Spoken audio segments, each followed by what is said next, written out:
Dès que le vieil homme appuya sur le bouton, le monde entier plongea dans l'obscurité. Le roi, qui adorait les batailles, laissait ses soldats se battre sans cesse. Mais le vieil homme, lui, voulait juste dormir tranquillement. Quand le roi vit tout dans le noir, il sortit sa torche. La lumière tomba directement sur le champ de bataille, et la guerre reprit.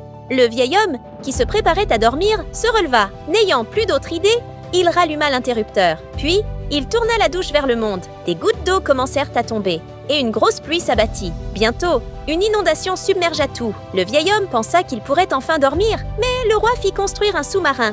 Et bientôt, le bruit de la guerre réveilla encore le vieil homme. Même si le champ de bataille était maintenant sous l'eau, les combats continuaient. Voyant cela, le vieil homme se précipita pour tirer une chaîne. Il débrancha la prise, et l'eau de l'inondation commença à se retirer. Mais les soldats, même coincés dans leur bateau, ne s'arrêtèrent pas. Ils sortirent de l'eau et reprirent le combat sur la terre ferme. Le roi ne leur ordonna pas de s'arrêter. Le vieil homme dut trouver une nouvelle idée. Il alla dans les rues du monde et construisit un stade.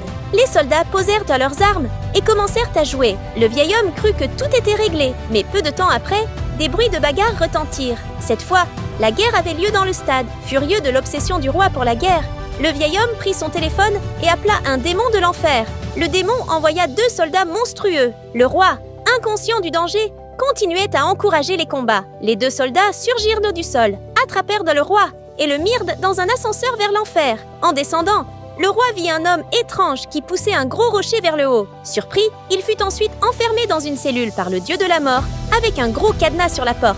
Quand le dieu et ses soldats partirent, l'homme au rocher s'enfuyait pour échapper à son rocher. En le voyant passer, le roi eut une idée. Il attrapa l'homme, le sauva du rocher et lui demanda d'ouvrir le cadenas. L'homme accepta et l'aida. Mais dès que la porte s'ouvrit, le roi sortit et enferma l'homme à sa place. L'homme, dans la cellule, ne protesta pas, peut-être soulagé de ne plus pousser le rocher. Le roi, sans se soucier de lui, s'échappa discrètement et remonta vers la terre. Pour la partie 2, abonne-toi et écris partie 2 en commentaire.